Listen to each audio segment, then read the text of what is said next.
नमस्कार। पीएमसी हिंदी के गुरुवाणी सीरीज में मैं डॉक्टर एस रंजन आपका आज स्वागत करता हूं।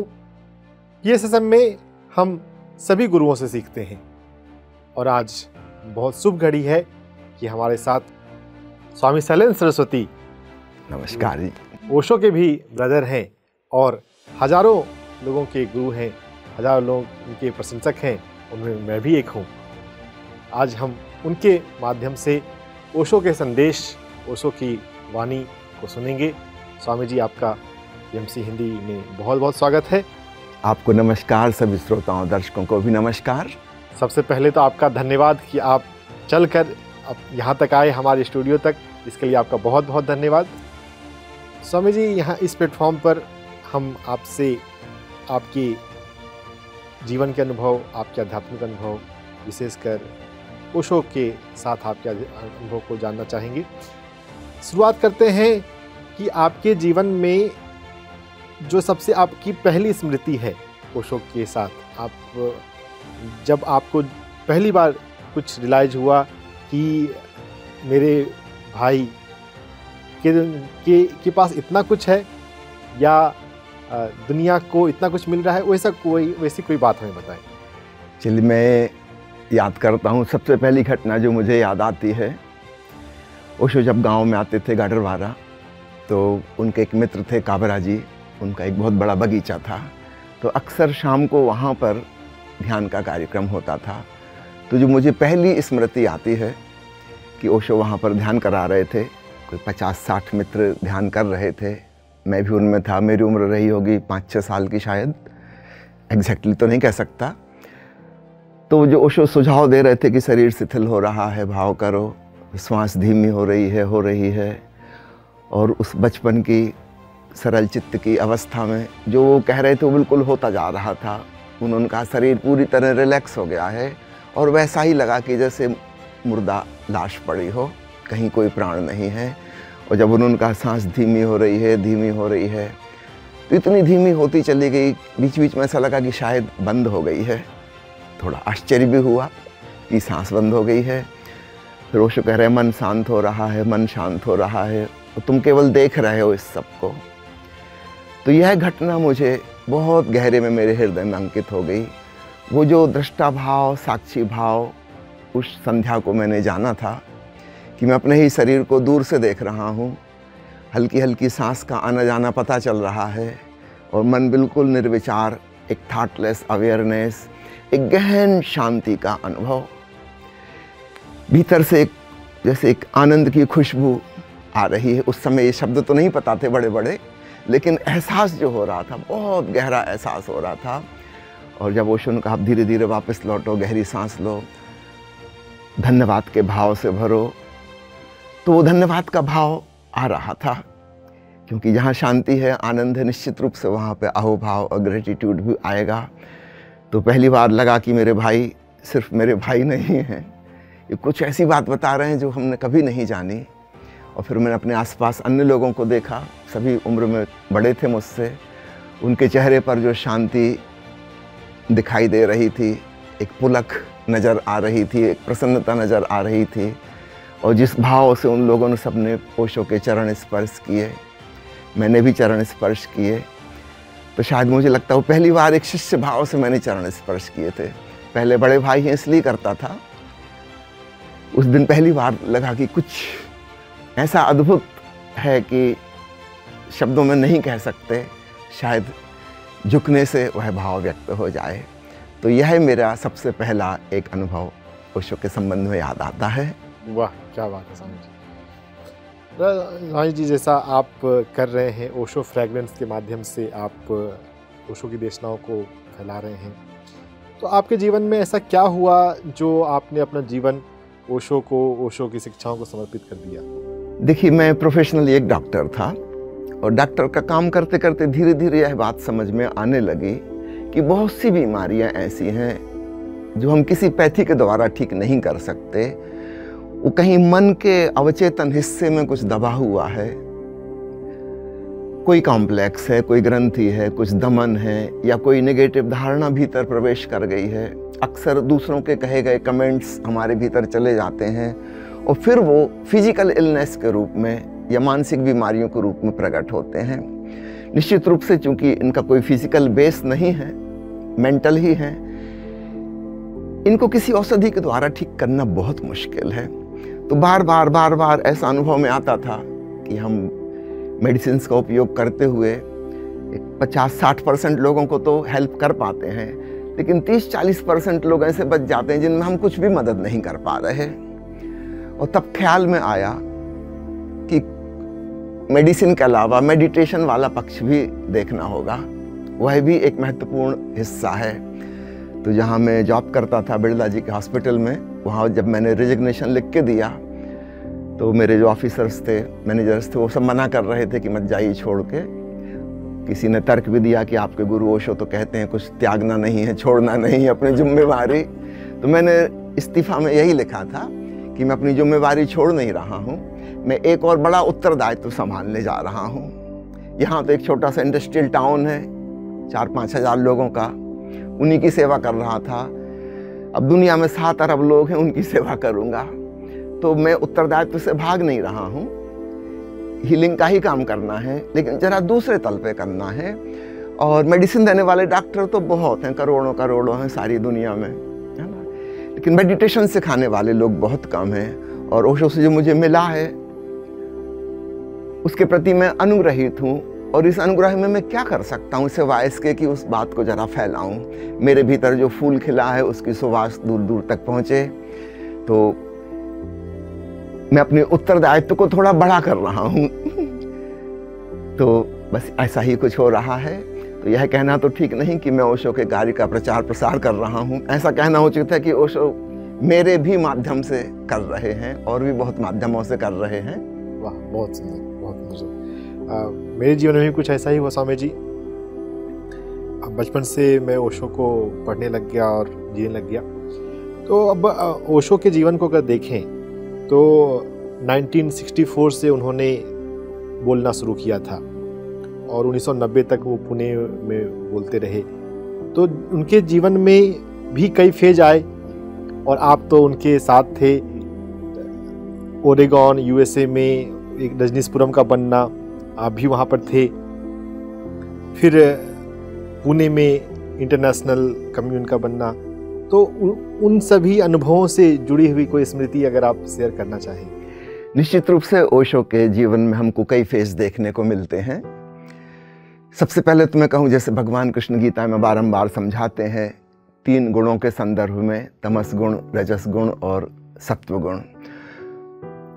तो कुछ लोगों को हम देखते हैं तामसी गुण प्रधान होते हैं, कुछ लोग राजसी गुण प्रधान होते हैं, कुछ लोग सात्विक गुण प्रधान होते हैं। भगवान कृष्ण ने ऐसा बंटवारा किया 3 वर्गों में लोगों का। ओशो के साथ एक विचित्र घटना हुई। उन्होंने अपने इस जीवन काल में इन तीनों फेजों को, इन तीनों गुणों को उनकी पूरी पराकाष्ठा पर जिया। ये कुछ असाधारण सी बात है। उनका स्टार्टिंग फेज गहन तमस का फेज था। आपने वो कहानियाँ पढ़ी होंगी जहाँ वो मंदिर में लेटे ध्यान कर रहे हैं और एक सांप आके उनको ऊपर से निकल गया। अब वो इतने आलसी हैं कि उसको हटा भी नहीं सकते, उठ भी नहीं सकते। पोस्ट ग्रेजुएशन के समय हॉस्टल में जहाँ वो रहते थे तो दरवाजे के पास ही बिस्तर था। दरवाजे से बिस्तर की दूरी चलना ना पड़े 5-6 फीट, सीधा दरवाजे से बिस्तर पे, बिस्तर से दरवाजे पे। किताबें जो हैं वो तकिया के पास ही रखी हैं, सब अलमारी में नहीं रखी कि उतनी कौन चलेगा और उठाएगा। तो तमस को उन्होंने अपनी पूरी पराकाष्ठा पर जिया।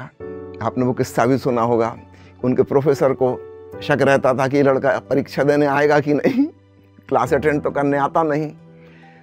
तो प्रोफेसर खुद आते थे हॉस्टल में और उनको पकड़ के ले जाते थे कि चलो आज एग्जामिनेशन है। तो तमस को उन्होंने उसकी पराकाष्ठा पर जिया। फिर सेकंड फेज आता है रजस का। सन 1960 से लेकर 1970 तक भारतीय रेलवे में सर्वाधिक टिकट जिसके नाम से बुक हुई हैं उसका नाम है आचार्य रजनीश। इतनी ट्रैवल, नौकरी भी कर रहे हैं, घर परिवार की जिम्मेवारी भी संभाल रहे हैं और लगातार यात्रा कर रहे हैं। Intense travelling. कोई सोच भी नहीं सकता था कि ओशो इतने सक्रिय हो जाएंगे। सुबह दिल्ली में प्रवचन है, शाम को बम्बई में प्रवचन है, दूसरे दिन सुबह अहमदाबाद में उनका प्रवचन हो रहा है, राजकोट में दोपहर को गोष्ठी हो रही है। बहुत एक्टिविटी, रजस ऊर्जा अपनी पूरी प्रगाढ़ता पर, और उस समय उनका क्रांतिकारी रूप उजागर हुआ। इसके बाद एक तीसरा फेज शुरू होता है, मैं कहूँगा 1974 से, जब पूना में आश्रम की शुरुआत हुई। अब ओशो दोनों का बैलेंस कर रहे हैं, सत्व में आ गए, वो दूसरा फेज भी चुक गया। उन्होंने एक एक फेज को अपनी पूरी पराकाष्ठा पर ले जाकर उसको चुका दिया, वो अपने आप ही समाप्त हो जाता है। अब तीसरा फेज शुरू हुआ, जहाँ वो सत्व में जी रहे हैं। वो क्रांतिकारी बातें, वो आग्नेय बातें, वो सब खत्म हो गई, है ना। अब एक सौम्य रूप उनका प्रकट होता है। तो एक सूर्य वाला रूप था, बहुत उत्तप्त, फिर चंद्रमा जैसा उनका रूप प्रकट होता है। सदगुरु की भूमिका वे निभाते हैं, यह फेज चलता है। तो उनके जीवन में हमें तीनों फेज देखने को मिलते हैं। और ओशो ने स्वयं भी कहीं इस बात का जिक्र किया है कि किस प्रकार उन्होंने एक एक गुण को पूरा पूरा जिया, और उसके पूरे जीने में ही वो चुक जाता है, खत्म हो जाता है, फिर नेक्स्ट फेज शुरू हो जाता है। वाह स्वामी जी, जो रजस का फेज है और उसमें ओशो ने 1 लाख पुस्तकें पढ़ी, जो कि अभी तक पुणे में स्टोर भी हैं। तो उनमें से यहाँ पर PSM में भी हम बहुत पुस्तकों के अध्ययन पर जोर देते हैं। पत्री जी ने भी लगभग उतनी ही किताबें पढ़ी हैं, और कुछ किताबों को रिकमेंड किया जाता है, जैसे खलील गिबरान, बुक ऑफ मिर्दाद, ये ओशो की भी पसंदीदा पुस्तकें रही हैं। तो इसके बारे में कुछ बताएं। मुझे जो स्मरण पड़ता है अपने बहुत बचपन का, कि ओशो जब आते थे तो उनके पास करीब 10 किताबें उनके बिस्तर पर रखी होती थी, तकिया के पास, है ना। तो लगभग एक दिन में उन्होंने, अगर हम एवरेज निकालें, 10 साल की उम्र में उन्होंने स्कूल जाना शुरू किया। बहुत लेट स्कूल गए वो 10 साल में स्कूल जाना शुरू किया। तो समझो 3-4 साल तो प्राइमरी स्कूल, उसके बाद ही पढ़ाई शुरू की होगी। तो 14 साल लगभग उन्होंने किताबें पढ़ना शुरू किया होगा। 58 साल में तो उन्होंने शरीर ही त्याग दिया।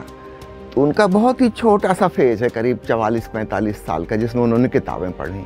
अगर हम वो डिवाइड करें 1 लाख किताबों को 45 साल में जितने दिन होते हैं, तो करीब 7-8 किताब प्रतिदिन आती हैं। और हमारे घर में हमारे पिताजी ने एक कमरा सिर्फ इसीलिए बनाया था कि ओशो की इतनी किताबें कि रखो कहाँ। उस कमरे में सिर्फ अलमारी ही अलमारी थी, दीवालों में और कुछ नहीं था। मुझे अभी भी स्मरण है, सिर्फ अलमारी ही अलमारियाँ, ओशो की किताबें ही किताबें रखी रहती थीं। फिर जब वो गढ़वारा से मैट्रिक पास हो गए और वहाँ कॉलेज नहीं था, जबलपुर पढ़ने गए, तब वो सारी किताबें वहाँ की जो पब्लिक लाइब्रेरी थी वहाँ पर दान दे गए थे। तो वो किताबें, मैं अभी भी बहुत सारी किताबें उस पब्लिक लाइब्रेरी में हैं, ओशो के दस्तखत उनमें हैं, डेट्स डली हुई हैं, उन लोगों ने बड़ी संभाल कर रखी हुई हैं। तो ओशो की पढ़ाई की विधि क्या थी ये तो मैं नहीं जानता, कैसे वो पढ़ते थे। पर एक बात मैंने देखी, जब भी कोई व्यक्ति मिलने आया तो वो जहाँ किताब पढ़ रहे थे उन्होंने तुरंत ही बंद कर दी। वह प्रमुख चीज़ नहीं थी, सामने एक व्यक्ति मौजूद है, कुछ बात करने आया है, मिलने आया है, वो ज़्यादा इम्पॉर्टेंट है। वो एक पेंसिल रखते थे, मुझे याद है, डबल कलर की, एक तरफ से काली एक तरफ से नीली पेंसिल उस समय चला करती थी। तो उसी से वो निशान भी लगाते थे, स्टार के निशान, अंडरग्राउंड, कहीं ब्लू कलर का, कहीं रेड कलर का। उन्होंने वो पेंसिल वहाँ लगाई किताब में जहाँ पढ़ रहे थे, वो उसको तुरंत बंद की, उस सामने वाले व्यक्ति का अभिवादन किया, उसकी कुशल मंगल पूछी, उसका कोई सवाल था तो उसको जवाब दिया, तो पूरी तरह उसको एंटरटेन किया। सामान्यतः हमारे मन में धारणा बनती है कि कोई इतना पढ़ने में उत्सुक होगा तो व्यक्ति को इग्नोर कर देगा। ऐसा कभी ओशो ने नहीं किया है। मैंने कभी नहीं देखा कि कोई व्यक्ति मिलने आया हो और वो किताब पढ़ रहे हो, कभी नहीं। उन्होंने तुरंत बंद कर दी किताब। जब वो गया उन्होंने फिर वहाँ से शुरू कर दी पढ़ना। ट्रेन में जो यात्रा करते थे उसमें भी पूरा समय उनका पढ़ने में इस्तेमाल हो जाता था, वो वेस्ट नहीं जाता था समय। रात को करीब 11:30-12 बजे तक पढ़ते थे। और ओशो के बचपन के दिनों में उस समय तो हमारे गांव में बिजली भी नहीं थी, है ना, लालटेन से ही पढ़ते थे। तो बहुत उन्होंने मेहनत की है। हाँ, यहाँ पर एक बात का जिक्र जरूर करना चाहूँगा कि यह जो श्रम उन्होंने किया है इतना सारा अध्ययन करने का, ताकि आधुनिक मनुष्य तक अपनी बात को उस भाषा में पहुंचा सकें जिस भाषा को वो समझता है। आधुनिक मनुष्य विज्ञान की भाषा बोल रहा है, मनोविज्ञान की भाषा बोल रहा है। जब तक इस शब्दावली में अपने अनुभव को वो प्रकट नहीं करेंगे, तब तक वो आधुनिक मनुष्य तक बात नहीं पहुंच पाएगी, है ना। पुरानी शब्दावली, वो टर्मिनोलॉजी आउट ऑफ डेट हो गई, अब उनका कोई अर्थ नहीं जानता। तो आज की भाषा जो मनुष्य तक पहुंच सके, विशेषकर सुशिक्षित मनुष्य तक पहुंच सके, तो उसकी भाषा में कहना होगा।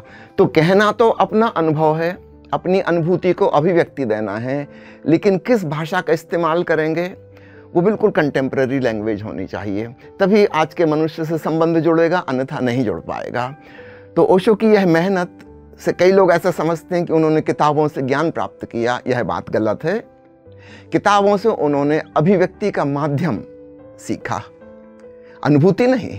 अनुभूति तो अपनी मौलिक है, वो तो अपने भीतर निर्विचार में डूब के मिलती है, जहाँ कोई भाषा नहीं, कोई शब्द नहीं, कोई ज्ञान नहीं, वहाँ पर अनुभव होता है आत्मा का। लेकिन अगर उसको एक्सप्रेस करना है, उस एक्सपीरियंस को, तो जिनसे हमें कनेक्ट करना है उनकी भाषा बोलनी होगी। करीब करीब 1970 के बाद ओशो ने अंग्रेजी में बोलना शुरू किया, क्योंकि उस समय तक इंटरनेशनल ऑडियंस उनके पास आने लगी थी और निश्चित रूप से हिंदी में बोलना तो उनसे जुड़ना नहीं हो सकता। तब ओशो ने अंग्रेजी बोलना शुरू किया। तो स्वामी जी, आपने बोला निर्विचार में आत्मा का अनुभव होता है, तो ये जो आध्यात्मिक अनुभव की बातें हैं, और ख़ासकर इसमें ये जो 7 शरीर की बातें आती हैं, ओशो ने जिन खोजा तीन पाइयाँ में इस पर बोला हुआ है, तो इसके बारे में कुछ बताइए। आपने जिक्र किया जिन खोजा तीन पाइयाँ, ओशो की यह बहुत प्रसिद्ध प्रवचन माला है और इसमें ओशो ने सब चीज़ों को 7 हिस्सों में बांट कर समझाया है। तो 7 शरीर, 7 चक्र, इस ढंग से सारी चीज़ें समझाई हैं। तो सामान्यतः आज के अध्यात्म को सीखने वाले लोगों को सभी को चक्रों के नाम तो पता ही हैं, है ना। इनको हम संक्षिप्त में मैं रिपीट कर दे रहा हूँ। पहला मूलाधार, दूसरा स्वाधिष्ठान, तीसरा मणिपुर, चौथा अनाहत, 5वां विशुद्ध, 6वां आज्ञा और 7वां सहस्त्रार चक्र। ओशो कहते हैं प्रत्येक चक्र से हमारा एक शरीर जुड़ा हुआ है। एक तो फिजिकल बॉडी, हमारा भौतिक शरीर, जिसको उपनिषद के ऋषि कहते हैं अन्नमय कोश, भोजन से निर्मित, ये मूलाधार चक्र से संबंधित है। दूसरा है स्वाधिष्ठान चक्र से संबंधित हमारा भाव शरीर, इथरिक बॉडी, जहाँ हमारी भावनाएं हैं। तीसरा एस्ट्रल बॉडी, सूक्ष्म शरीर या प्राण शरीर या ऊर्जा शरीर कह लें, वह हमारे तीसरे केंद्र से मणिपुर चक्र से संबंधित है। चौथा अनाहत, वहाँ से हमारा मनस शरीर जुड़ा हुआ है। 5वें विशुद्ध से हमारा आत्म शरीर जुड़ा है। 6वें आज्ञा चक्र से ब्रह्म काया और 7वें सहस्त्रार से निर्वाण काया। वाह, क्या इतने संक्षिप्त और सरल शब्दों में आपने इसको बांध दिया, बहुत खूबसूरत। तो जब हमने 7 शरीर के बारे का जिक्र आ गया, कुंडलिनी के बारे में भी, कुंडलिनी प्रयोग भी ओशो ने किए, कुंडलिनी मेडिटेशन भी है। तो कुंडलिनी क्या है और उसके बारे में? सबसे पहले तो यह बता दूं, जिन खोजा तीन पाइयाँ में ओशो ने कुंडलिनी की बहुत विस्तृत चर्चा की है। कैसे वह बॉडी इलेक्ट्रिसिटी कह लें, जीवन ऊर्जा कह लें, वह वाइटल एनर्जी इन 7 चक्रों से क्रमशः नीचे से ऊपर की ओर जाती है और हमारे विभिन्न शरीरों का विकास उसके माध्यम से होता है। उस समय ओशो ने जो ध्यान सिखाया, बाद में वह डायनेमिक मेडिटेशन या सक्रिय ध्यान कहलाने लगा, लेकिन जिन खोजा तीन पाइयाँ में उसका यह नामकरण उस समय नहीं है। ओशो कुंडलिनी की ही साधना करा रहे हैं और सक्रिय ध्यान करा रहे हैं। यह नाम बाद में पड़ा, सक्रिय ध्यान। बाद में फिर कुंडलिनी ध्यान से एक और ध्यान विधि का निर्माण हुआ। परंपरागत रूप से कुंडलिनी साधना और ओशो की दृष्टि में कुंडलिनी साधना में थोड़ा सा भेद है। मैं उसको उजागर करना चाहूँगा, क्योंकि परंपरागत कुंडलिनी साधना को तो सब लोग जानते ही हैं। ओशो कहाँ भेद करते हैं उसको मैं कहूँ। रूढ़िवादी ढंग से यह कहा जाता है कि ऊर्जा को जगाओ और ऊर्जा को संजो, उसको खर्च नहीं करो, संरक्षण करो ऊर्जा का, एनर्जी कंजर्वेशन। यहाँ पर ओशो का डिफरेंस हो जाता है।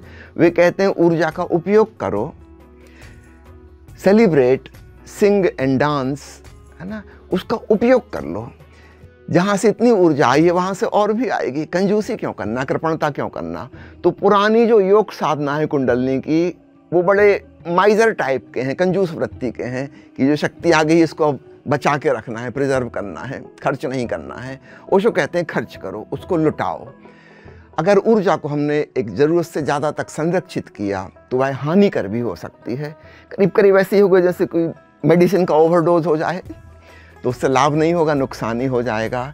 तो बहुत ज़्यादा जीवन ऊर्जा का अगर हम व्यय ना करें और उसको संरक्षित करें तो हमारे चक्रों को वह नुकसान पहुंचा सकती है। बहुत लोग विक्षिप्त भी हो सकते हैं। यह अतिशय ऊर्जा एक प्रकार की विक्षिप्तता में ले जा सकती है। हमारा मन इतनी शक्ति को सहन करने के लिए तैयार नहीं है। ऐसे समझे 60 वोल्टेज का बल्ब है और 200 वाट में जितनी बिजली पहुंचनी चाहिए उतनी वोल्टेज वहाँ पहुँच गई तो बल्ब फ्यूज हो जाएगा। अतीत में ऐसा हुआ है, बहुत लोग कुंडलनी शक्ति को जगा के विक्षिप्त हो गए हैं। चाहे हम उनको अच्छे नाम दे दें कि मस्त हो गए हैं, कि दीवाने हो गए हैं, मगर उनका मानसिक संतुलन डगमगा गया।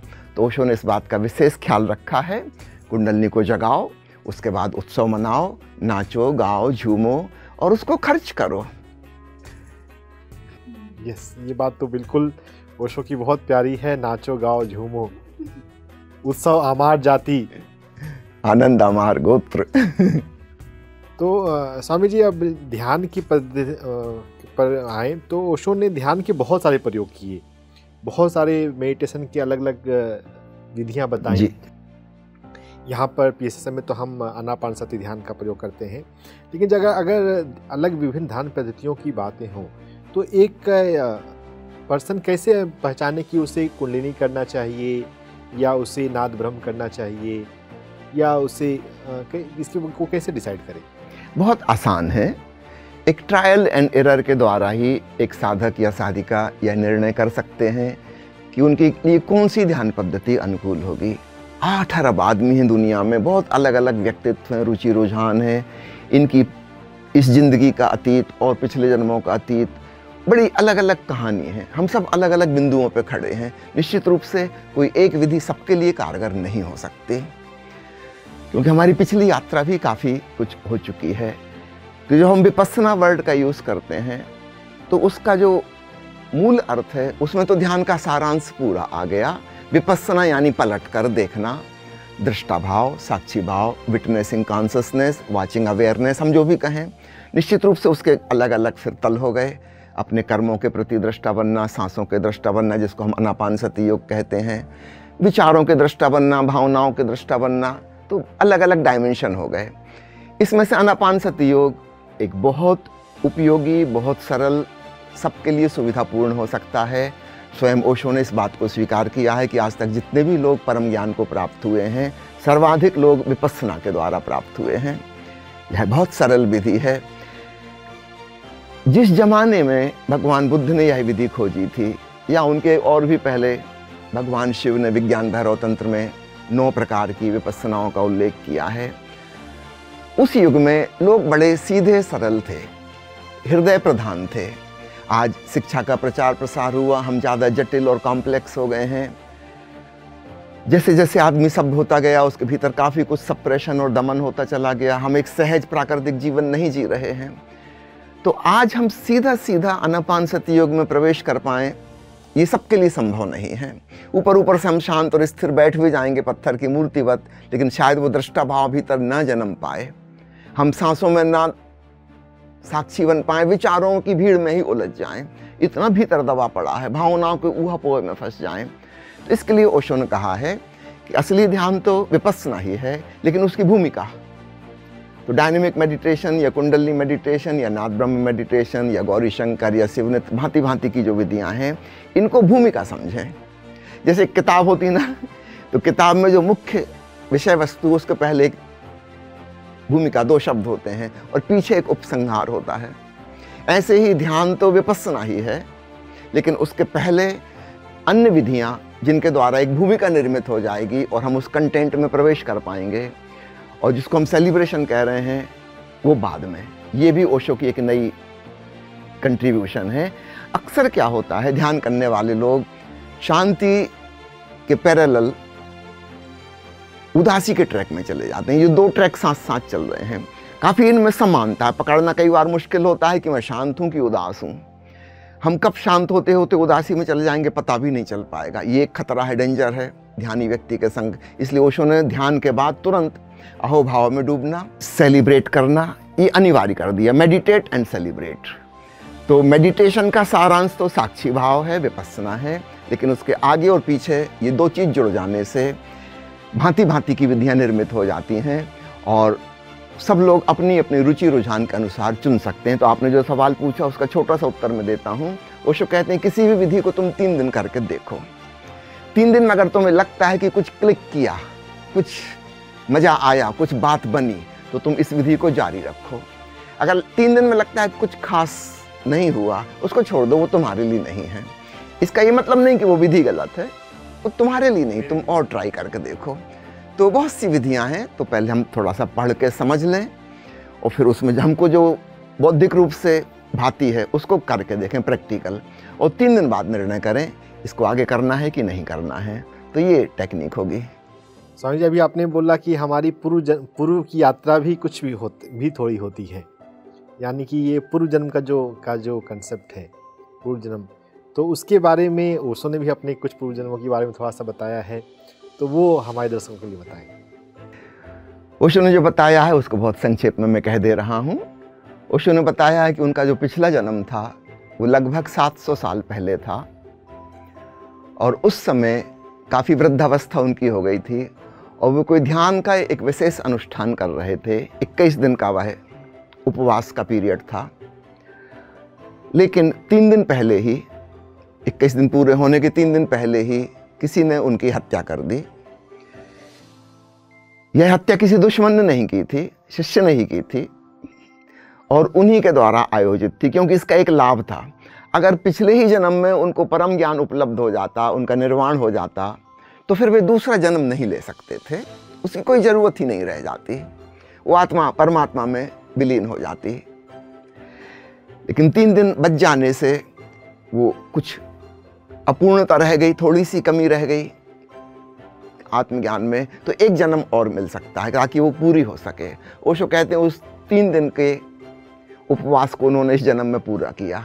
3 दिन तक उन्होंने माँ का दूध नहीं पिया, 3 दिन वो उपवास से रहे और उस 3 दिन में जो साधना हो सकती थी इस जन्म में उसको पूरा करने में 21 साल लगे। एक दिन के लिए 7-7 साल चुकाने पड़े। 21 साल की अवस्था में फिर उनको पूर्ण ज्ञान उपलब्ध हो सका। तो एक यह घटना उन्होंने स्वयं बताई है। एक दूसरी घटना और उन्होंने बताई है। एक्चुअली वह घटना उन्होंने खुद पहले नहीं कही थी। ओशो के एक शिष्य थे स्वामी गोविंद सिद्धार्थ, बम्बई के।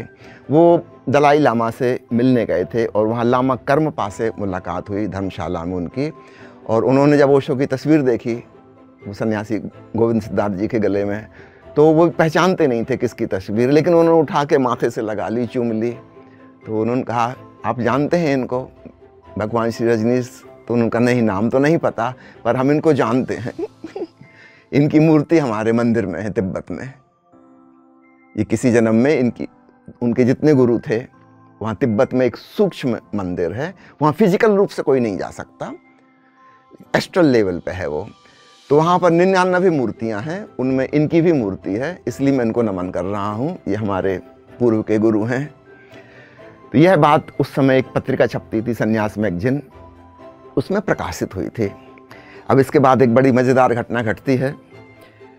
जबलपुर में एक सन्यासी हैं स्वामी आनंद विजय, वो उस समय एक जगह खरीद कर, वहाँ पर देवताल उस जगह का नाम है, वहाँ पर ध्यान करते थे। कुछ और मित्र उनके साथ आते थे, सक्रिय ध्यान करते थे। तो वहाँ जो आश्रम बनाना था ओशो ने उसका नाम दिया था अमृत धाम। अब मज़े की बात है, अमृत धाम के दोनों तरफ एक फल्लांग दूर इस तरफ हिंदुओं का शमशान घाट है और एक फल्लांग उस तरफ मुसलमानों का कब्रिस्तान है। 2 मृत धाम, बीच में अमृत धाम, वरना हम तुम्हें बीमार कर देंगे, तुमको छोड़ के जाना पड़ेगा। और आनंद विजय जी उसके बाद बीमार पड़ गए, बड़े इलाज चले, ठीक ही ना हो उनका बुखार। उन्होंने ओशो को पत्र लिखा कि ऐसा ऐसा हुआ है, उपरेत आत्माएँ आती हैं, वो कहती हैं तुम यहाँ से भागो या फिर हु की आवाज़ करना बंद कर दो, इस मंत्र से हमको बहुत चोट लगती है और हमारा जीना यहाँ मुश्किल हो जाएगा, तो क्या करें। ओशो ने कहा तुम बुखार की चिंता नहीं करो, तुम हु का उच्चार जारी रखो, थोड़े ही दिन में वो भूत प्रेत वहाँ से भाग जाएंगे। फिर ऐसा ही हुआ, वो छोड़ के चले गए। इन्होंने देखा सूक्ष्म तल पर बहुत तेज बुखार जब चढ़ा था। और फिर एक दूसरा दृश्य और देखा कि दूसरी कुछ शुभ आत्माएं वहाँ आ गईं, कुछ देव पुरुष, और उन्होंने बहुत धन्यवाद दिया आनंद विजय को कि आपने बहुत अच्छा किया, उन दुष्टों को यहाँ से भगा दिया। अब आनंद विजय जी को शक हुआ कि मैं जो देख रहा हूँ ये कहीं कोई सपना तो नहीं, मेरी कल्पना तो नहीं। अब इसका प्रमाण क्या हो कि जो मैं देख रहा हूँ वो सचमुच है। खुद पे ही शक पैदा हो रहा है। तो उन्होंने कहा अच्छा एक बात बताओ, अगर तुम सचमुच में दिव्य आत्मा हो तो मैंने वो संन्यास मैगजीन में पढ़ा है कि ओशो की मूर्ति तिब्बत के उस सूक्ष्म मंदिर में है जहाँ कोई भौतिक शरीर से नहीं जा सकता, तो मुझे वहाँ ले चलो तो प्रमाण हो जाएगा अगर तुम दिव्य आत्मा हो। अचानक उन्होंने पाया कि वो उस तिब्बती मंदिर में पहुँच गए और वहाँ उन्होंने देखा एक सेमी सर्किल शेप में वो मूर्तियाँ रखी हुई हैं। मूर्तियाँ कहें या शरीर ही बचाए गए हैं, उस समय के गुरुओं के शरीर बचे हुए हैं। उन्होंने ओशो को रिकॉग्नाइज किया और फिर उन्होंने पत्र लिखा कि मैं वह तिब्बत का मंदिर घूम के आया हूँ और आपकी मूर्ति 3 नंबर पर है। तो ओशो ने इस बात का जिक्र, माउंट आबू उस समय शिविर चल रहा था, उसमें ओशो ने उल्लेख किया कि मेरे एक सन्यासी हैं आनंद विजय, उन्होंने पत्र लिखा है कि मेरी मूर्ति 3 नंबर पर है। तो वो ठीक वहाँ पहुँचे, वो वाली बात सही है, लेकिन गिनती करने में उन्होंने गलती कर दी। वो काउंट दूसरी तरफ से होना था, उन्होंने उल्टी तरफ से गिना। वो 97 नंबर है, 3 नंबर नहीं है। ये ओशो ने सहमति जताई। तब आनंद विजय को भरोसा हुआ कि मैं जो देख रहा हूँ वो सब ठीक है। अब तो वहाँ पे बहुत खूबसूरत आश्रम बन गया है अमृत धाम, और न केवल सन्यासियों के लिए बल्कि पर्यटकों के लिए मध्य प्रदेश सरकार ने उसको एक पर्यटन स्थल के रूप में भी अंगीकार किया है। अब तो एमपी टूरिज्म के नक्शे पर वह स्थान है अमृत धाम। वाह, बहुत खूबसूरत बात। मैंने भी जब ये इंसिडेंट्स किसी पुस्तक में है, जब मैंने पहली बार पढ़ा तो मेरे भी रोमांच हुए कि ऐसा भी होता है कभी कभी। स्वामी जी, जब हम ध्यान को अपनाते हैं तो एक बात कही जाती है कि ध्यान में हमें अंतर्चेतना की आवाज़ को, इंट्यूशन को सुनना चाहिए, फॉलो करना चाहिए। तो ये इंट्यूशन को फॉलो करना कितना ज़रूरी है और इसके लिए क्या करें? देखिए, जीवन में अगर हमें कुछ तृप्ति का एहसास करना है, कोई सेटिस्फेक्शन, कंटेंटमेंट हो, तो वो अपने अंतःकरण की आवाज़ पर चलकर ही हो सकता है। इसके अलावा अन्य कोई उपाय नहीं। सामान्यतः हम समाज के द्वारा, परिवार के द्वारा, शिक्षा प्रणाली के द्वारा, राजनेताओं के द्वारा, धर्मगुरुओं के द्वारा संचालित हो रहे हैं। बहुत सी आवाज़ें हैं हमारे भीतर, एक आवाज़ नहीं है। इसमें हम किसी को भी फॉलो करें, उससे कंट्राडिक्टरी आवाज़ भी उसमें मौजूद है। एक बच्चे की माँ कह रही है डॉक्टर बनो, पिता कह रहे हैं इंजीनियर बनो, भाई कह रहे हैं नहीं कंप्यूटर साइंटिस्ट बनना हो, टीचर कह रहे हैं ये सब छोड़ो, हम बताते हैं ये वाली लाइन कैच करो। बच्चा करे तो क्या करे? उसे माँ से भी लगाव है, पिता से भी लगाव है, अंकल भी ठीक कह रहे हैं, टीचर भी। अब वो तो कुछ जानता नहीं, क्या करे? निश्चित रूप से किसी एक को पकड़ के चलना होगा। वो कुछ भी चुने, पीछे से दूसरी आवाज़ कहती रहेगी तुम गलती कर रहे हो, ये ठीक नहीं किया। बड़े होते होते कई गर्लफ्रेंड बॉयफ्रेंड बनेंगे, कई लोगों के संपर्क में आएंगे, स्त्री पुरुष के, कई से दोस्ती बनेगी। अब किससे विवाह करो? किसी में कुछ पॉजिटिव चीज़ है, किसी अन्य में कोई पॉजिटिव चीज़, तीसरे में कुछ और। अब वो किसी से भी विवाह करे, पीछे एक पछतावा हमेशा होता रहेगा कि नहीं तुम कुछ चूक गए, काश ये लाइफ पार्टनर चुना होता तो ज़्यादा अच्छा होता। तो वो कैरियर चुनने की बात हो, एजुकेशन चुनने की बात हो, लाइफ पार्टनर चुनने की बात हो, नौकरी या बिजनेस करने की बात हो, हमेशा सैकड़ों आवाज़ें हैं और कंट्राडिक्टरी दिशाओं में हमको खींच रही हैं। तो मनुष्य की जो बेचैनी और परेशानी, उसकी चंचलता, वो कुछ भी करे वो अनसेटिस्फाइड फील करता है। उसकी वजह यह है कि वो अपने अंतःकरण की ना सुन के बाहर से जो आ रही हैं आवाज़ें, इसको हम एक शब्द दे सकते हैं बाहिरकरण, अंतःकरण का उल्टा। तो चाहे माता पिता कह रहे हैं, चाहे समाज कह रहा है, चाहे शिक्षा प्रणाली, चाहे समाज के नेता या कोई और, वो सब बाहिरकरण हैं, बाहर से आई हुई आवाज़ हैं। और इनको फॉलो करके हम कभी भी अपने जीवन की मंजिल को ना पा सकेंगे। वह अंतःकरण की आवाज़ से ही आएगा। एक छोटा सा मुल्ला नसरुद्दीन का किस्सा आपको कहता हूँ, मुझे बड़ा अच्छा लगता है। नसरुद्दीन पुराना पियक्कड़ था। एक दिन शराब खाने से जब वो बाहर निकला था, कोई 11:30 पौने 12 बज रहे थे रात के, और उसने बाहर आके देखा कि खूब आंधी तूफान आया, बिजली गिरी। जब उसने कार स्टार्ट की तो उसकी हेडलाइट्स खराब हो चुकी थी। अब क्या करे, घर कैसे जाए, शराब के नशे में, हेडलाइट है नहीं। उसने सोचा कि कोई गाड़ी निकले, उसके पीछे पीछे अपनी गाड़ी लगा दूंगा तो उसकी रोशनी में यात्रा हो जाएगी। वैसा ही उसने किया। नशे में एक कार निकली, उसके पीछे उसने अपनी कार लगा दी। कोई आधा घंटे बाद जाके वो कार अचानक रुकी और नसरुद्दीन की गाड़ी ने जाके पीछे उसको टक्कर मारी। वो उस कार का मालिक बाहर निकला और गाली गलौज करने लगा कि अंधे हो, तुम्हें दिखता नहीं। नसरुद्दीन का हद हो गई, आपने इंडिकेटर नहीं दिया कि आप गाड़ी रोकने वाले हैं, आपकी गलती है। उस आदमी ने कहा कि हद हो गई, मैं अपने गैरेज में भी इंडिकेट करूं, ये मेरा घर है, तुम यहां घुस कैसे आए। अगर हम दूसरों का अनुगमन करेंगे, अनुकरण करेंगे, हो सकता है वह व्यक्ति अपनी मंजिल पे अपने घर पहुंचा हो सकता है वैसा करके उसके जीवन में बहुत तृप्ति और संतोष मिला हो, लेकिन हमें मिलेगा ये पक्का नहीं है। हमें अपना ही रास्ता खोजना होगा, हमें अपनी मंजिल स्वयं ही तय करनी होगी। दूसरों से हम थोड़ा बहुत सहयोग प्राप्त कर सकते हैं, समझ ले सकते हैं, पर दूसरे की रोशनी में हम चल नहीं सकते। भगवान बुद्ध ने अंत में जो कहा है, अप दीपो भव, अपने दीपक स्वयं बनो।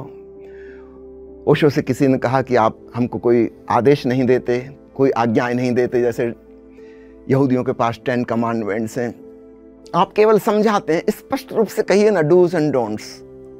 ओशो ने कहा चलो मजाक मजाक में मैं 10 आज्ञाएं देता हूँ। पहली आज्ञा, किसी की आज्ञा कभी ना मानो जब तक कि वह तुम्हारी स्वयं की आज्ञा ना हो। भगवान बुद्ध ने अंत में जो कहा था, अपने दीपक स्वयं बनो, ओशो ने पहला ही वचन वही कहा। तुम्हें अपने विवेक से, अपनी समझ से, अपनी प्रज्ञा से जीना होगा, और वह आएगी अपने अंतःकरण की आवाज़ से। तो आपने पूछा है कैसे वह सुने, तो थोड़ी देर के लिए हमें बाहर की आवाज़ों से मुक्त होना सीखना होगा। वो हमारे मन में स्मृति के रूप में, धारणाओं के रूप में, विश्वास के रूप में, विचारों के रूप में संग्रहित हैं। हमारा मन एक थॉट कलेक्टर है, भीतर की एक बायोलॉजिकल हार्ड डिस्क है जिसमें बहुत सारी इंफॉर्मेशन फीड की हुई है। थोड़ी देर के लिए इसको शट ऑफ करें, शांत हो जाएं और भीतर से आने दें उत्तर। एक हम सवाल हमारे भीतर जन्मा कुछ कि चलो मैं ये सब समस्या है, इसके लिए क्या करना चाहिए, और बाकी सब आवाज़ों कहें कि अभी कृपा करके आप दया करो, मुझे कोई सलाह मत दो, आने दो मेरे भीतर से। अगर हम ऐसा प्रयोग करते रहें, आज नहीं कल, कल नहीं परसों, वह धीमी सी आवाज़ आनी शुरू हो जाती है। और जब हम उस पर चलते हैं, चाहे कितने ही खतरे हों, कितने ही रिस्क हों, कुछ भी हो, उस पर चल के हमेशा हमें तृप्ति और संतोष का एहसास होता है। वाह, बहुत खूबसूरत स्वामी जी। अप दीपो भव हमारे पीएसएम का भी स्लोगन है, हमारे एम्ब्लेम पे ही दिया होता है, बी ए लाइट अनटू योरसेल्फ। तो अब थोड़ा स्वामी जी थोड़ा बताइए, ओशो ने जो अपनी इनलाइटनमेंट को डिस्क्राइब किया है कि अस्तित्व ने मेरे लिए सारे द्वार खोल दिए, तो ये इनलाइटनमेंट के इस अनुभव के बारे में थोड़ा बताइए। सबसे तो अच्छा होगा ओशो ने जिन प्यारे शब्दों में वर्णन किया है, हम सीधा ही उनको सुने। ओशो के इस प्रवचन पे जिसमें उन्होंने जिक्र किया है, उस बोधि वृक्ष के नीचे 21 मार्च 1953 को क्या हुआ, कैसे घटित हुआ, क्या क्या उनको फील हुआ, बहुत अच्छे से उन्होंने समझाया है। एक स्वामी जगदीश भारती जी हैं, उन्होंने एक छोटी सी 10 मिनट की वीडियो फिल्म भी बनाई है इस पर। ओशो की आवाज़ में वह प्रवचन चलता जाता है, और वहाँ जबलपुर का जो भंवरताल गार्डन का बोधि वृक्ष है, वहाँ की शूटिंग उन्होंने की है। एक काव्यात्मक रूप से वह दृश्य को रिलिव करने की कोशिश की गई है। तो सबसे तो अच्छा होगा ओशो की अमृतवाणी में ही उसको सुना जाए। मैं संक्षेप में कह रहा हूँ। ओशो कहते हैं करीब 1 सप्ताह से कुछ विचित्र उनको लग रहा था, है ना, जैसे पुराना कुछ छूटता जा रहा है, वो क्या होने वाला है कुछ स्पष्ट नहीं, साफ नहीं। और वह 21 मार्च की रात को उनको लगा घर से बाहर निकलो, खुले में। घर बंद बंद लग रहा है, जेल जैसा, खुले आकाश में आओ। जब वो बाहर आए, अभी हम जिस अंतःकरण की बात कर रहे थे, भीतर से कुछ आया कि इस दिशा में चलो। वो अंधेरी रात में चलते जा रहे हैं, वहाँ भंवरताल गार्डन में पहुँच गए। दरवाज़ा बंद था, उसको छलांग लगा के भीतर प्रवेश किए वो। और कहते हैं कि वो बीच में जो वृक्ष था बहुत चमकदार लग रहा था, सब कुछ बड़ा जीवंत जीवंत। वो पेड़ वैसे नहीं लग रहे थे जैसे हमेशा देखे थे, कुछ और वह वो मौलसी का वृक्ष जैसे चुंबक की तरह खींच रहा था। वहाँ पहुँचे, उसके नीचे बैठ गए, फिर जैसे सब छूट गया। कितनी देर वहाँ बैठे रहे, क्या हुआ, देह भी जैसे छूट गई, मन भी कहीं विलीन हो गया, कोई विचार नहीं, कुछ नहीं, सिर्फ चैतन्य ही रह गया। और फिर इसको ये भी नहीं कह सकते कि मैं, मेरा, जैसे सर्व समष्टि सब कुछ, ऑल इंक्लूसिव। सामान्यतः जब हम कहते हैं आत्मज्ञान तो ऐसा लगता है मुझे, मेरा ज्ञान, उसमें एक मैं भाव रहता है। वह मैं भाव भी विलीन हो गया, पूरे अस्तित्व के संग एक हो गए। जैसे पूरे अस्तित्व से आनंद की, शांति की बारिश हो रही है, जब मानो फूल झल रहे हों, ऐसा कुछ हुआ। एक गहन जोड़ निर्मित हो गया। कितनी देर उसमें रहे कहना मुश्किल। फिर जब भोर होने को थी तब वापस अपने शरीर का एहसास हुआ, फिर वापस लौटे। ओशो कहते हैं उस दिन से I am just hovering around my body. तुमको लगता है कि मैं शरीर में हूँ, लेकिन वास्तव में अब मैं शरीर में नहीं हूँ, इर्द गिर्द मौजूद हूँ। मैं एक अदृश्य ऊर्जा हूँ, है ना, जो समष्टि से जुड़ी हुई है। तो इस घटना को उन्होंने स्वयं ही वर्णन किया है। ओशो पहले प्रवचन देना उन्होंने शुरू किया था और रजनीश, आचार्य रजनीश के नाम से जाने जाते थे। फिर उन्होंने ओशो शब्द लिया। तो ये ओशो शब्द का क्या मतलब होता है, और जब उन्होंने ओशो लिया और बाद में फिर उन्होंने पहले भगवान लिया, तो उस समय बहुत लोगों में अलग अलग रिएक्शन जानने को मिले। ऐसा भी मैंने सुना है कि कुछ लोग पहले तो फॉलो कर रहे थे, लेकिन जब उन्होंने भगवान रजनीश लिया तो उसके बाद छोड़ दिया कि ये भगवान कोई कैसे हो सकता है। तो ये ओशो शब्द का अर्थ और ये जो उस समय का। जी, चलिए हम शुरुआत से शुरू करते हैं। ओशो बचपन में अपने नाना नानी के यहाँ 7 साल तक रहे और उन्होंने उनका जो नाम रखा था वो राजा था। 7 साल तक उनका यही नाम रहा। फिर जब उनको स्कूल में दाखिला कराना था तो हमारे चाचा जी ने उनका नाम रखा रजनीश मोहन चंद्र। हमारे चाचा जी को लंबे लंबे साहित्यिक नाम रखने की रुचि थी। मेरे ख्याल से उसके पहले रजनीश नाम किसी का नहीं रहा होगा, तो बड़े साहित्यिक अंदाज में रजनीश, फिर चंद्र भी रिपीटिशन उसी का, रजनीश का मतलब भी चंद्रमा, रजनीश चंद्र मोहन। उन्होंने और भी बच्चों के नाम में मोहन शब्द जोड़ा हुआ था, तो ओशो के नाम में भी उन्होंने जोड़ा। फिर ओशो 2-3 साल तक तो स्कूल गए नहीं। फिर 10 साल करीब में एक्चुअल एंट्री हुई स्कूल में, तो कुछ सालों तक यही नाम चला। फिर ओशो ने ही अपना नाम पलट लिया, शायद प्राइमरी स्कूल से मिडिल में जाते हुए चंद्र, रजनीश मोहन चंद्र से रजनीश चंद्र मोहन कर लिया। इसके बाद धीरे धीरे उन्होंने मोहन भी छोड़ दिया, चंद्र भी छोड़ दिया। हाई स्कूल और उसके बाद की जो किताबों में उनके साइन है उसमें सिर्फ रजनीश शब्द मिलता है। बाद में जब वो कॉलेज में प्रोफेसर हुए तो हिंदी में प्रोफेसर को आचार्य कहते हैं, तो अन्य लोगों ने उनको आचार्य रजनीश के नाम से पुकारना शुरू किया। तो ये नाम उन्होंने नहीं रखा, उस पोस्ट पे चूंकि वो कार्य कर रहे हैं तो नेचुरली स्टूडेंट्स जब पुकारेंगे या अन्य लोग भी जब पुकारेंगे तो आचार्य जी उनको कहने लगे। जब उन्होंने यूनिवर्सिटी से इस्तीफा दे दिया तब जो भक्त इकट्ठे हुए उन भक्तों ने उनका नाम भगवान रखा। जैसे विद्यार्थियों ने नाम आचार्य रखा था, भक्तों ने नाम भगवान रखा। यह उनके द्वारा दिया गया नाम है। तो भगवान श्री रजनीश वो कहलाने लगे। और जैसा आपने कहा उस नाम का ये सदुपयोग हुआ। जो लोग अहंकार ग्रस्त थे और यह स्वीकार नहीं कर सकते कि कोई व्यक्ति भगवत्ता को उपलब्ध हो गया, वो छोड़ के चले गए। ये भी ओशो की एक तरकीब थी, कैसे लोगों से छुटकारा पाएं, लोगों से कैसे जुड़ें। फिर उसमें जब जुड़ जाते हैं तो बहुत लोग अन्य कारणों से जुड़ जाते हैं। वो वास्तव में ओशो से नहीं जुड़ते, वो किसी और चीज़ से जुड़ते हैं। उदाहरण के लिए सबसे पहले जो लोग उनसे जुड़े थे वो जैन परिवारों से थे।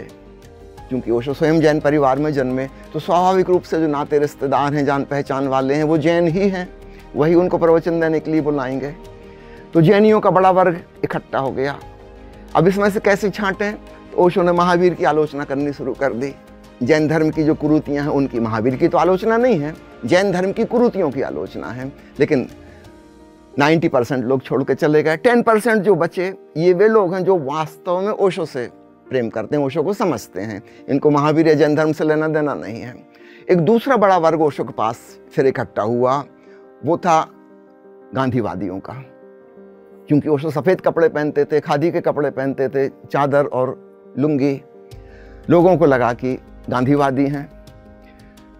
एक विशाल वर्ग तैयार हो गया। आप पुरानी कोई तस्वीर देखें ध्यान शिविर की, उसमें आपको अधिकांश लोग सफ़ेद टोपी लगाए हुए नजर आएंगे। गांधीवादियों का बड़ा हुजूम इकट्ठा हो गया।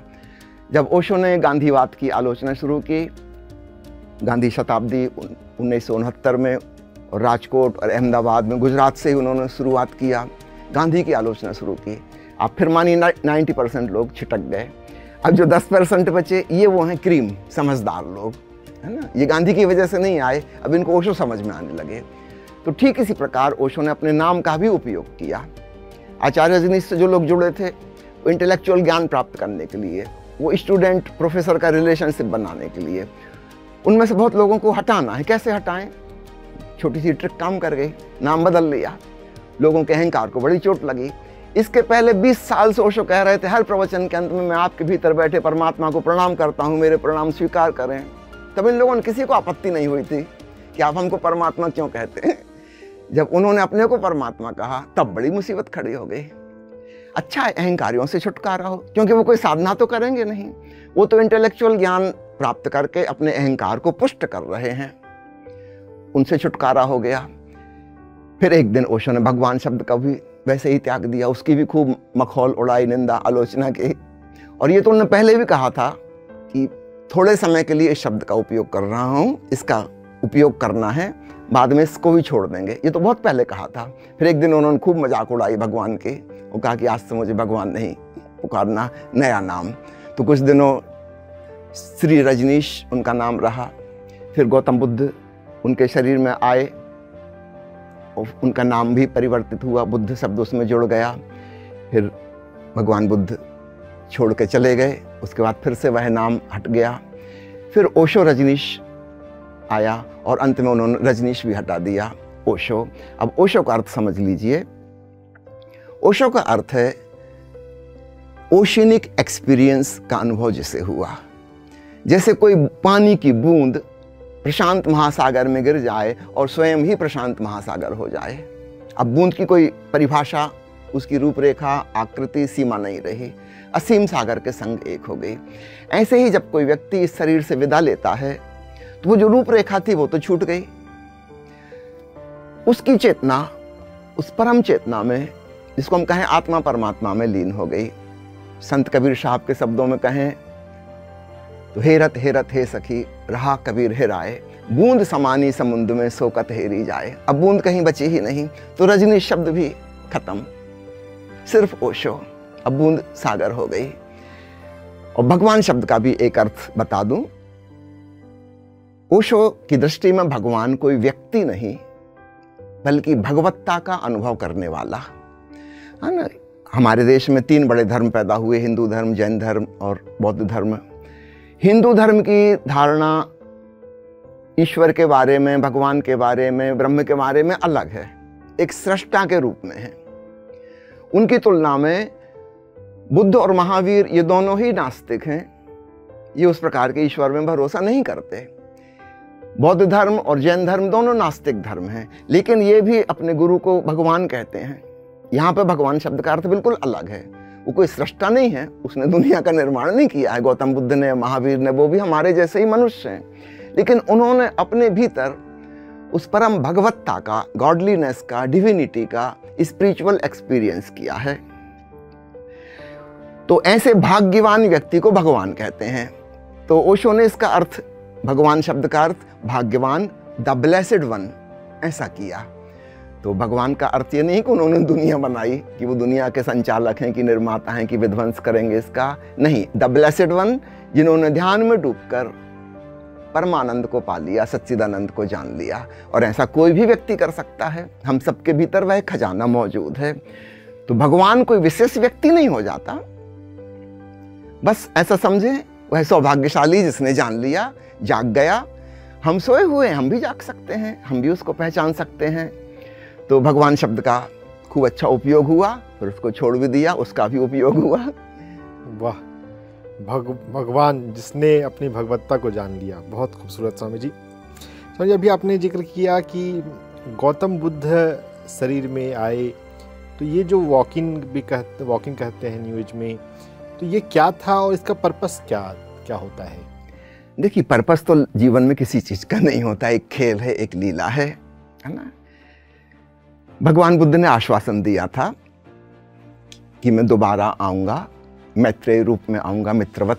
मैत्रेय का अर्थ ये नहीं है कि उनका नाम मैत्रेय होगा, एक गुणवत्ता, एक क्वालिटी उनकी होगी, एक फ्रेंडलीनेस। पुराने जमाने में गुरु शिष्य का संबंध जिस प्रकार से चलता रहा, 25वीं सदी आते आते उन्होंने देखा कि वह संबंध आउट ऑफ डेट हो जाएगा। एक नए ढंग के सिखाने वाले होंगे, मित्रवत, फ्रेंडली। तो मैत्रेय अवतार उन्होंने कहा मैं आऊँगा। तो इसका प्रयास चलता रहा, इंतज़ार करते रहे लोग।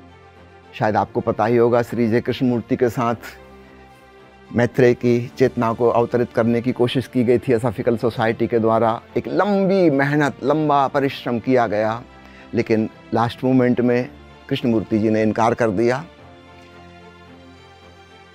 कि मैं अपनी निजता को खोना नहीं चाहता, मैं किसी को स्वीकार नहीं कर सकता अपने भीतर। तो थियोसॉफिकल सोसाइटी समझो उस दिन से ख़त्म ही हो गई। कृष्णमूर्ति ने स्वयं ही वो जो संस्था बनी थी स्टार ऑफ द ईस्ट, उसको डिसॉल्व कर दिया, ख़त्म कर दिया।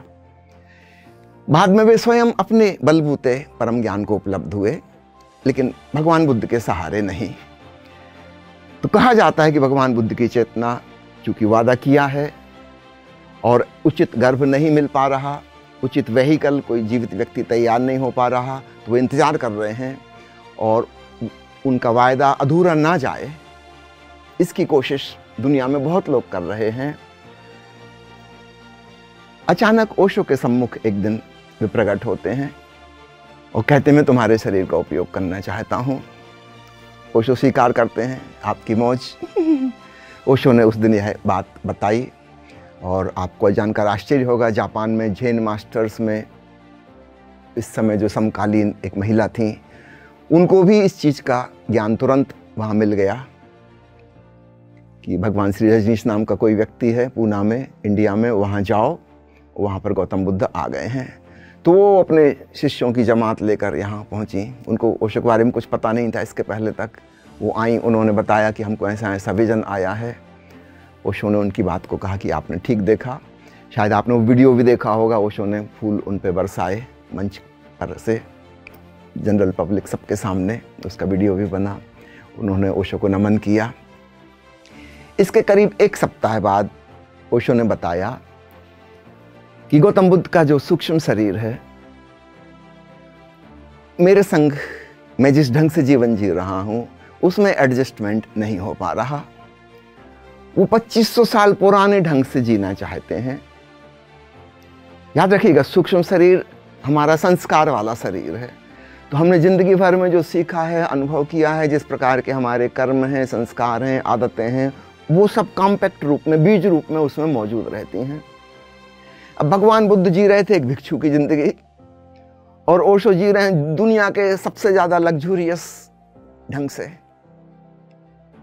कुछ मैचिंग नहीं हुई और एक सप्ताह के बाद ओशो ने उनसे कहा कि आपका वायदा पूरा हो गया, आपने जो कहा था 2500 साल बाद आएंगे, अब आप जा सकते हैं, विदा हो सकते हैं, क्योंकि वो एडजस्टमेंट नहीं हो पाएगा। आपके ढंग के अनुसार मैं नहीं जी सकता और आप मेरे ढंग के अनुसार नहीं जी पा रहे हैं। एक जो बैलेंस, संतुलन होना चाहिए एक फिजिकल बॉडी और एस्ट्रल बॉडी का, उसमें मुश्किल हो रही है। मेरे खाने पीने का ढंग अलग, मेरे सोने का ढंग अलग, मेरे उठना बैठना अलग, सब चीज़ें अलग हैं। कहाँ वो जंगल में पेड़ के नीचे रहने वाले वो कहाँ ओशो एयर कंडीशन भवन में जीने वाले, कहाँ वो पैदल चलने वाले, चक्रमण करने वाले, कहाँ ओशो सिर्फ 200 फुट जाना था बुद्धा हाल तक, वहाँ तक भी रोल्स रॉयस में बैठ के जाते थे 200 फुट की, सिर्फ इतनी सी दूरी के लिए कार। कुछ मैचिंग नहीं हो सकती थी, तो ओशो ने उनसे निवेदन किया कि आप आए, आपका वायदा पूरा हो गया, अब आप विदा हो सकते हैं और डिसॉल्व हो सकते हैं। याद रखिएगा, सूक्ष्म शरीर की भी एक आयु होती है। जैसे हमारी फिजिकल बॉडी है, यह अन्नमय कोश, हम जानते हैं हमारे माता पिता की या दादा दादी की, नाना नानी की जितनी जितनी उम्र थी, उसका अगर एक औसत निकालें तो लगभग उतनी ही उम्र इसकी होगी। एक जेनेटिक स्ट्रक्चर है। अगर आपके खानदान में माता पिता और उनके दोनों तरफ से लोग 70-70 साल तक जिए हैं, तो लगभग यही हम मान सकते हैं कि आप भी 70 साल जिएंगे। 2-4 साल आगे पीछे हो सकता है, एक जेनेटिक एज है, क्रोमोसोम्स में फिक्स्ड है। ठीक ऐसे ही वो जो एस्ट्रल बॉडी है, सूक्ष्म शरीर है, उसकी भी एक एज है, लगभग 2500 साल। तो वह संकल्प से चलता है। तो भगवान बुद्ध की संकल्प की शक्ति, उनका विल पावर उसको फोर्स दे गया है। जैसे हमारी फिजिकल बॉडी को माता पिता के फोर्स से वह चल रही है, पूर्वजों की श्रृंखला का उसमें योगदान है। एस्ट्रल बॉडी उस व्यक्ति के निजी संकल्प से चलती है, लेकिन यह संकल्प की भी एक लिमिट है।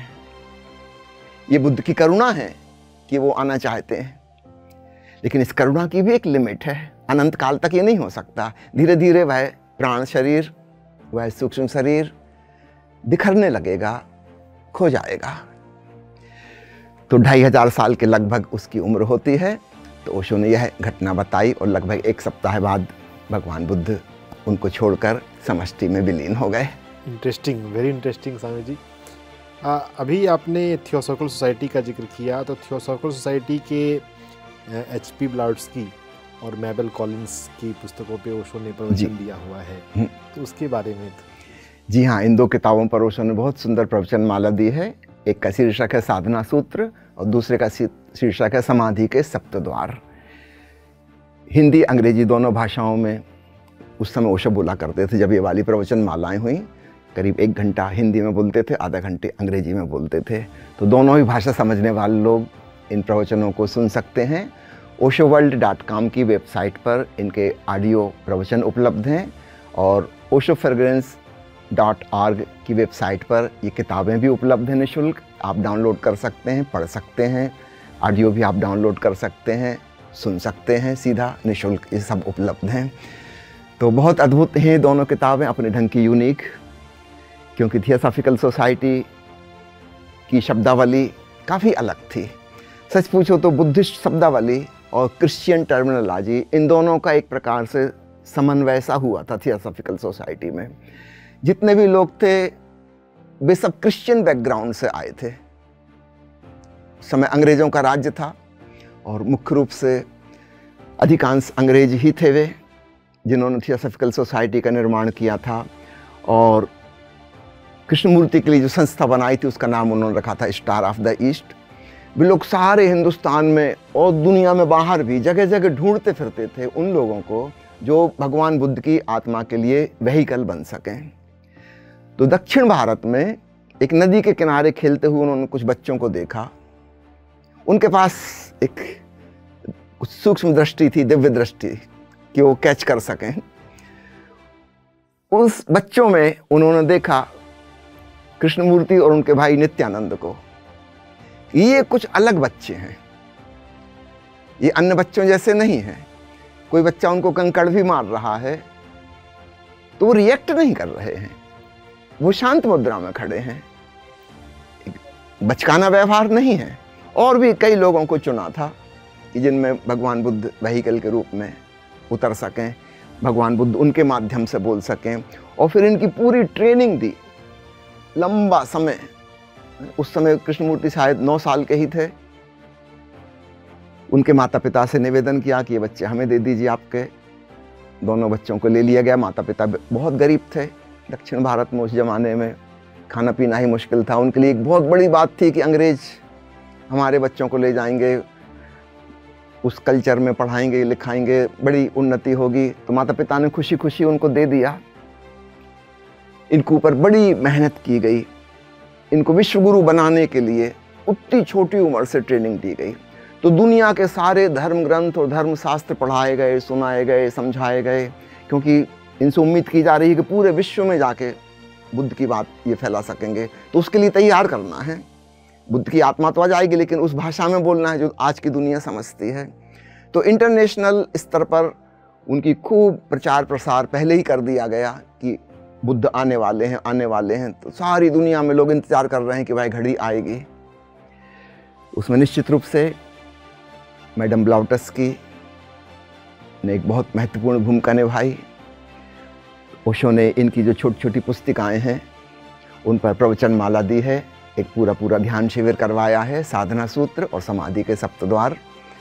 तो अभी हम जब ऑनलाइन प्रोग्राम करा रहे हैं उसमें भी हम चाहते हैं कि आने वाले समय में इन दोनों प्रवचन मालाओं पर आधारित ऑनलाइन कार्यक्रम हम कराएंगे, ताकि लोग घर बैठे बैठे अपने कर सकें। बहुत सुंदर स्वामी जी, सुनते हुए ऐसा लग रहा है कि बस सुनते ही रहें आपको। हमने बहुत कुछ सीखा है और भी बहुत कुछ जानना है। उसके लिए हम अगले एपिसोड में मिलेंगे। तब तक के लिए पीएमसी हिंदी के साथ बने रहें, गुरुवाणी देखते रहें। नमस्कार।